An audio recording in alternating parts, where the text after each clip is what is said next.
नमस्कार साथियों। तो आज है 2 अगस्त 2025। बात करेंगे इस वीडियो में कुछ इंपॉर्टेंट शेयर्स के ऊपर, कुछ इंपॉर्टेंट अपडेट्स है, कुछ इंपॉर्टेंट न्यूज है। तो चले एक एक करके कवर करते हैं। अच्छा, एक और बात दोस्तों, इस वीडियो में हम जिन सब शेयर को लेके आगे हम चर्चा करेंगे वो मेरे तरफ से बिल्कुल ही सजेशन या रिकमेंडेशन नहीं है बाई सेल करने के लिए। जैसे कि आपको पता है, सिंपल न्यूज आता है, मैं आपके साथ शेयर करता हूं, तो आप लोग भी जरा इस वीडियो को एक न्यूज पर्पस या तो एजुकेशनल पर्पस देखना। ओके, तो सबसे पहले हम बात करेंगे रेलवे सेक्टर की एक बेहतरीन company RailTel corporation of India limited, जो कि लास्ट डे तकरीबन 4% नीचे आके क्लोजिंग दिया। और ऐसे करके शेयर जो है एक महीने पे 16% डाउन। बहुत मुश्किल, बहुत मुश्किल। बीच में तो लगभग 450 क्रॉस कर गया था, फिर से वापस नीचे आ गया। अच्छा, न्यूज क्या है पहले आप देखिए। कंपनी को रिसेंटली मिला है एक बढ़िया ऑर्डर। अक्सर हमने देखा कि रेलटेल को जब ऑर्डर मिलता है 50 करोड़, 60 करोड़, 70 करोड़, 80 करोड़ के आसपास ही मिलता है। बट लास्ट डे कंपनी को मिला है 166 करोड़ की एक ऑर्डर बीएसएनएल से मिला है। ठीक है। अच्छा, लास्ट डे कारोबार की अगर हम बात करें, तकरीबन 15 लाख के ऊपर शेयर जहां पे टोटल ट्रेड हुआ, जहां पे डिलीवरेबल परसेंटेज भी डिसेंट था, 34.17% के आसपास। अच्छा, रेल टेल के लिए सबसे वाइटल लेवल क्या है कि देखिए, अगर हम मार्च या फरवरी की लो की बात करें तो शेयर जो है तकरीबन 270-80 के आसपास बार बार सपोर्ट मिला था। उसके बाद देखिए ऑलमोस्ट 66% की रिकवर किया है। अब ऐसा नहीं कि कंपनी की परफॉर्मेंस खराब चल रहा है, ऐसी बात भी नहीं है, क्योंकि लास्ट क्वार्टर कंपनी के लिए काफी अच्छा था। इवन इस क्वार्टर भी आप देख सकते हो, जून क्वार्टर में कंपनी की परफॉर्मेंस जो है काफी बढ़िया रहा। सो परफॉर्मेंस अच्छा हो रहा है, जबकि बाकी रेलवेज कंपनी की परफॉर्मेंस उतना भी बढ़िया देखने को नहीं मिला। रेल टेल की फिर भी सही हो रहा है। अब एक तो देखिए बाजार की सेंटीमेंट वीक चल रहा है, दूसरा sectoral wise, overall sectoral wise sentiment थोड़ा वीक रहने के कारण शेयर में भी लगातार करेक्शन चल रहा है। अच्छा, लास्ट डे अगर 350 को ब्रेक करके नीचे आ जाता तो बहुत बड़ा गिरावट हो सकता था। बट मैं कहूंगा ये बेस्ट पार्ट था, लास्ट डे भले 4% गिरा, बट 350 को होल्ड करके रख दिया। तो नेक्स्ट डे के लिए मैं कहूंगा 350 के लेवल सबसे इंपॉर्टेंट है, सबसे वाइटल है। इसको अगर होल्ड कर दिया तो उसके बाद जब बाजार की सेंटीमेंट थोड़ा थोड़ा करके बदलेगा तो कहीं ना कहीं शेयर में रिकवरी हो सकता है। और उसके ऊपर की अगर हम बात करें, देखिए 400 की लेवल, जो कि तकरीबन 2 हफ्ता पहले भी हमने देखा था यहाँ पे होल्ड कर रहा था, जुलाई की आखिरी वीक पे। तो ऊपर अगर मूवमेंट करने की कोशिश किया तो 400 के आसपास रेजिस्टेंस मिल सकता है। ठीक है। अच्छा, आगे बढ़ते हैं। नेक्स्ट इंपॉर्टेंट है बीएससी। तो बीएससी के ऊपर बहुत सारा कमेंट आया था। जैसे कि अक्सर मैं आपको पूछता हूँ कि सर बताइए कौन कौन सी शेयर को लेकर आपका कंफ्यूजन है, डाउट है, तो बहुत सारे रिकमेंडेशन आया था कि सर बीएससी के बारे में बताइए, एक्स वाई जेड कुछ शेयर के बारे में बताइए। तो ऑलरेडी मैं कवर कर चुका हूँ लास्ट कुछ वीडियो में। ठीक है। तो बीएससी के ऊपर कुछ अपडेट है। अपडेट क्या है, एक तो बीएससी की रिजल्ट आउट होगा। पहले आप देखिए कब रिजल्ट आउट होगा। बीएससी की रिजल्ट आउट होगा 7 अगस्त 2025 को, मतलब आने वाले बृहस्पतिवार को। याद रखना, आज हो गया आपका 2 अगस्त, कल तो बाजार क्लोज, संडे 4, 5, 6, 7, हाँ बृहस्पतिवार को रिजल्ट आउट होगा। और उसी दिन पे आपको मैं अपडेट दे दूंगा। बस चैनल के साथ कनेक्टेड रहना। ठीक है। अच्छा, लास्ट क्वार्टर कंपनी की रिजल्ट बहुत बढ़िया था। लास्ट क्वार्टर भी हमने देखा था कंपनी के लिए काफी बढ़िया था। मार्च क्वार्टर में हर एक सेगमेंट पे कंपनी बेहतरीन परफॉर्म किया। क्या मार्जिन, क्या प्रॉफिट, क्या रेवेन्यू। तो कंपनी नो डाउट अच्छी कंपनी है, बट दिक्कत क्या है कि कभी कभी शेयर में गिरावट भी होता है। बट हाँ, इसका वैल्यूएशन थोड़ा एक्सपेंसिव है।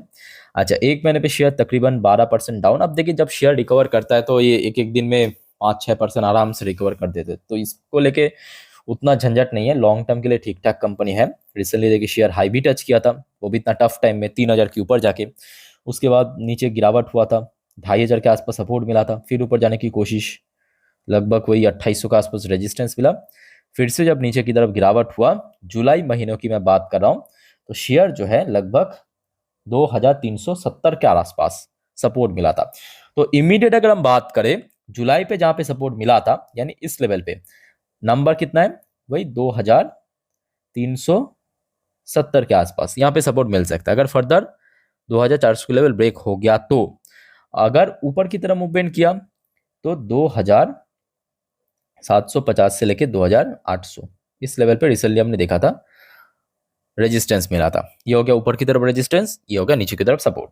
बाकी देखिए 7 अगस्त आपको मालूम पड़ेगा कि अल्टीमेटली परफॉर्मेंस कैसा होता है। अच्छी कंपनी है, अच्छी कंपनी मतलब देखिए बेसिकली एक्सचेंज है। और आज क्योंकि भारत एक डेवलपिंग नेशन है, सिंपल आप लॉजिकली सोचिए स्टेप बाय स्टेप करके, ठीक है। तो यहाँ पे लगातार हमने देखा कि ग्रोथ देखने को मिला है कंपनीज के अंदर, बहुत ज़्यादा स्टार्टअप कंपनी आगे आ रहा है, तो एक के बाद एक कंपनी लिस्ट भी हो रहा है। तो जितना कंपनी लिस्ट होगा फ्यूचर में उतना ही कंपनी की परफॉर्मेंस बढ़ता जाएगा, है ना। और यही वजह है कि लास्ट एक साल में जहाँ पे बड़े बड़े कंपनी एकदम फेल कर गया रिटर्न्स के मुद्दों पे, ये शेयर ने 182% की रिटर्न दिया। इट्स नॉट अ जोक, वो भी इतना टफ टाइम में। इमेजिन कीजिए 182% की रिटर्न दिया है। 5 साल की बात करें 4000% की रिटर्न दिया है लास्ट 5 साल पे। ओके, सो कंपनी अच्छी कंपनी अच्छा काम भी कर रहा है, बट कभी कभी हो जाता है बाजार की सेंटिमेंट वीक रहने के कारण थोड़ा करेक्शन वगैरह, ये तो चलता रहेगा, मार्केट की पार्ट है। अच्छा, नेक्स्ट हम बात करेंगे एक defence firm GRSE, Garden Reach Ship Builder Engineer Limited. और ये मैं बताना चाहूंगा कि डिफेंस सेक्टर में देखिए ज्यादातर डिफेंस कंपनी की परफॉर्मेंस कुछ खास नहीं हो रहा है। बेल फिर भी ठीक ठाक कर रहा है, बट मोस्ट ऑफ द जो कंपनी है वो वीक परफॉर्म दे रहा है ऑनेस्टली से, चाहे एचएल हो, बीडीएल हो, पारस, एवेंटेल, ये तो इस बार भी पूरा फेल कर गया। सो जीआरएसी को 2 अपडेट है। सबसे पहला अपडेट क्या है कि जल्द ही कंपनी की रिजल्ट आउट होगा।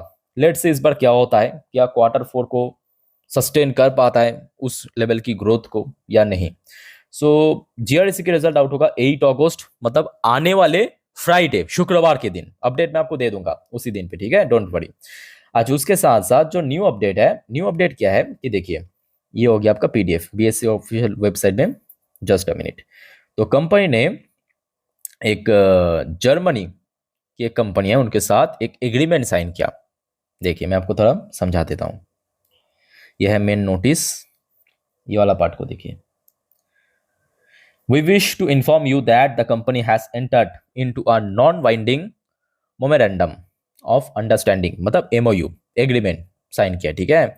जर्मनी, जर्मनी की जो कंपनी है उनका नाम है, ये देखिए, हेमेल जर्मनी, ठीक है। इस कंपनी के साथ this MOU will facilitate a wide range of collaborative engagement.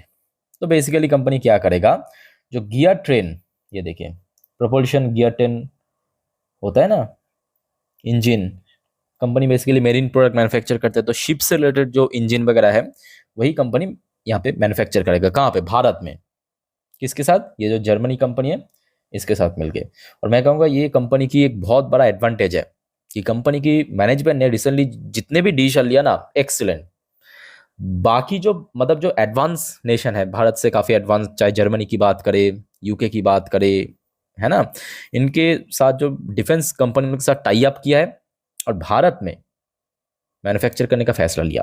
और ये कहीं ना कहीं कंपनी की जो ग्रोथ रेट है उसको बहुत ज़्यादा पुशअप भी कर रहा है। ये देखिए लास्ट क्वार्टर जहाँ पे बड़े बड़े कंपनी फेल कर गया डिफेंस सेक्टर में, ये कंपनी ने एक तो मार्जिन ब्रॉड कर दिया 35% के ऊपर, प्रॉफिट बढ़ गया 118% क्योंकि मार्जिन बढ़ गया, रेवेन्यू के अंदर भी इवन 61% की ग्रोथ रखा है। लेट्स से इस बार क्या होता है, 8 तारीख को आपको मालूम पड़ जाएगा। ओके, अच्छा आगे बढ़ते हैं नेक्स्ट टॉपिक पे, पर उसके पहले दोस्तों आप सभी को मैं रिक्वेस्ट करूंगा, अगर आपको वीडियो अभी तक अच्छा लगा, इन्फॉर्मेटिव लगा, प्लीज वीडियो को लाइक करना और प्लीज चैनल को सब्सक्राइब करके जरूर रखना ऐसी इन्फॉर्मेटिव वीडियो हर रोज पाने के लिए।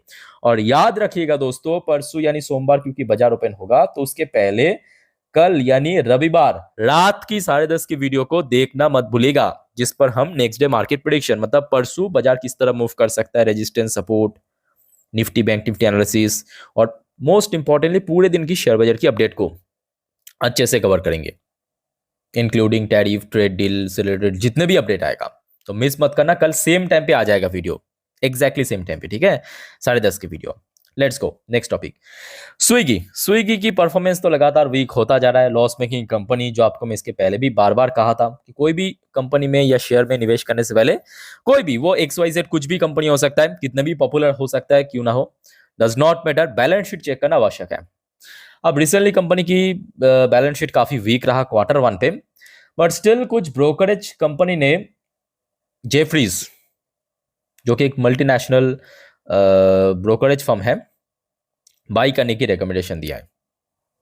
ये देखिए बाई करने की रेटिंग दिया, टारगेट प्राइस दिया 500।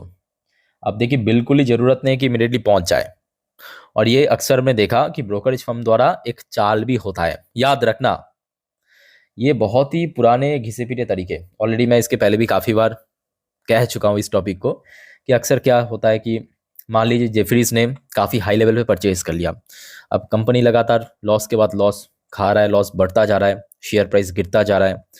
तो निकलने का एक तरीका है कि इसको पहले बाई रेटिंग दो, हाई लेवल पे टारगेट दो, शेयर में जब थोड़ा सा वो स्पाइक होगा बेच के निकल जाएंगे, जो हमारे पास शेयर था चिपका देंगे रिटेल इन्वेस्टर्स को, है ना। तो इस सब चीज़ से थोड़ा बच के रहना आप लोगों को मैं यही सतर्क करता हूँ कि कोई भी कंपनी देखिए निवेश करने में 1 सेकेंड भी नहीं लगता, सिंपल बात है। पर निवेश करने के बाद अगर आपने रिग्रेट किया कि सर गलत कंपनी में निवेश कर लिया, काश हम निवेश नहीं करते, तो बहुत ज़्यादा फ्रस्ट्रेटिंग होता है चीज़, है ना, और बहुत ख़राब भी हो जाता है। तो निवेश करने से पहले 10 बार 100 बार 1000 बार सोचिए, कितने बार सोचिए, ठीक है। बट निवेश करने के बाद मत सोचिए, उसके बाद तो बस पेशेंस काम आएगा। बस बाकी आप समझदार हो, आई थिंक कि समझ चुके हो मैं क्या करने की कोशिश कर रहा हूँ। रिसेंटली देखिए शेयर में रिकवरी हुआ जरूर है, बट कंपनी की परफॉर्मेंस जब तक ना देखिए ठीक ठाक हो जाए, मेरे अकॉर्डिंग आगे ना बढ़े तो बेहतर है। ओके, अच्छा नेक्स्ट देखिए हम बात करेंगे इराडेको पर। इराडेको पर देखिए कोई फॉर्मल न्यूज़ तो नहीं है, बट एक बहुत ही कॉमन क्वेश्चन आ रहा था आप लोगों की तरफ से कि सर शेयर में जिस रेट से गिरावट चल रहा है क्या कर सकते हैं, कहाँ तक गिर सकता है। तो पहले मैं आपको दिखाना चाहता हूँ, देखिए लास्ट डे कारोबार तो वैसे ठीक ठाक ही था, वॉल्यूम थोड़ा कम था, 53 लाख के आसपास शेयर ट्रेड हुआ था, बट डिलीवरेबल परसेंटेज ठीक ठाक था, 36% के आसपास। अब दिक्कत क्या हुआ कि देखिए Q1 कंपनी के लिए उतना बढ़िया नहीं था, उतना बढ़िया बोलना भी गलत होगा, एक्चुअली खराब था, है ना। तो उसके पीछे भी वजह है, जो जेंसोल इंजीनियरिंग वाला केस है वो तो हर किसी को मालूम है, उस वजह से कंपनी को काफ़ी ज़्यादा भुगतना पड़ा है। प्रॉफिट में 35% की गिरावट, मार्जिन थोड़ा श्रिंक कर गया, रेवेन्यू के अंदर काफ़ी गिरावट हुआ, इतना बढ़िया ग्रोथ रख रहा था। उसके बाद हमने देखा मैनेजमेंट ने आके सफाई भी दिया कि आगे से हम सुधरने की कोशिश करेंगे, रिकवर कर जाएंगे। अब लेट्स सी क्या होता है, वो तो बात की बात है। अब हम बात करेंगे देखिए शेयर प्राइस में अगर गिरावट हुआ तो क्या हो सकता है। तो मार्च में, मतलब मार्च महीनों पे शेयर जहाँ पे लो टच किया था वो था 139 से लेके 140 रुपए, और उसके बाद हमने देखा शेयर में काफी अच्छा रिकवर भी हुआ था। बहुत ज्यादा तो रिकवर नहीं देखने को मिला, बट स्टिल कुछ हद तक रिकवर हो गया था, 30% के अराउंड, है ना। सो इमीडिएटली अगर शेयर में गिरावट होता है, क्योंकि आप देख सकते हो जो मार्च की लो है 140 और शेयर आज लगभग 146 उस रेंज के आसपास पहुंच चुका है, अगर और ज्यादा गिरावट हो जाता है तो मेरे अकॉर्डिंग यहाँ पे एक अच्छा सपोर्ट मिल सकता है। इनकेस अगर ये सपोर्ट लेवल भी तोड़ के नीचे आ जाता है तो भगवान भरोसे, सीरियसली कह रहा हूँ, उसके बाद तो किसी के हाथ में कुछ भी नहीं है।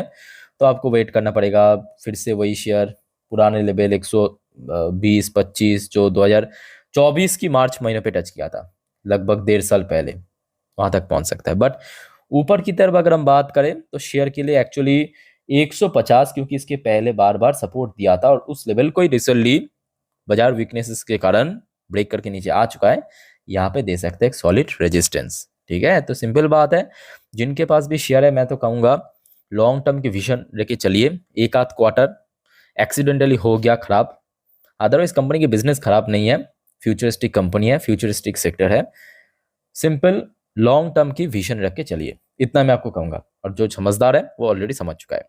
अच्छा IRCTC के ऊपर अपडेट आप ले लीजिए थोड़ा सा। IRCTC कंपनी देखिए मोनोपोली कंपनी है, और ऊपर से कंपनी की काम भी बहुत अच्छा चल रहा है, जैसे कि लास्ट क्वार्टर मार्च क्वार्टर बहुत ही अच्छा था कंपनी के लिए, हर एक सेगमेंट पे अच्छा ग्रोथ रखा था। अच्छा जल्दी देखिए IRCTC की रिजल्ट आउट होगा, जल्दी मतलब अभी थोड़ा मतलब इसी महीनों पे, बट थोड़ा लेट है, 13 अगस्त 2025 को, याद रखना 13 अगस्त 2025 कंपनी की रिजल्ट आउट होगा। कंपनी यहाँ पे कह दिया है, उसके साथ साथ थोड़ा सा मैं आपको शेयर होल्डिंग पैटर्न भी दिखा देता हूँ इस महीने की।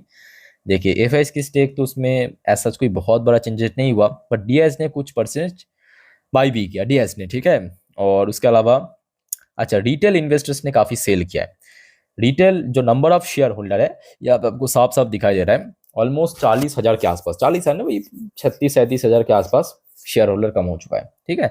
तो इमीडिएटली मैं कहूँगा जरूरत नहीं है कोई बहुत बड़ी डिसीजन लेने की, पहले रिजल्ट चेक कीजिए, उसके बाद जो भी होगा देखा जाएगा, ठीक है।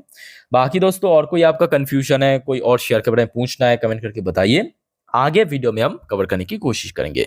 तो फिलहाल इस वीडियो को हम वाइंड अप करते हैं, वीडियो अच्छा लगे तो लाइक करना और चैनल को दोस्तों सब्सक्राइब करके जरूर रखना, और कल रात की 10:30 की वीडियो मिस मत करना।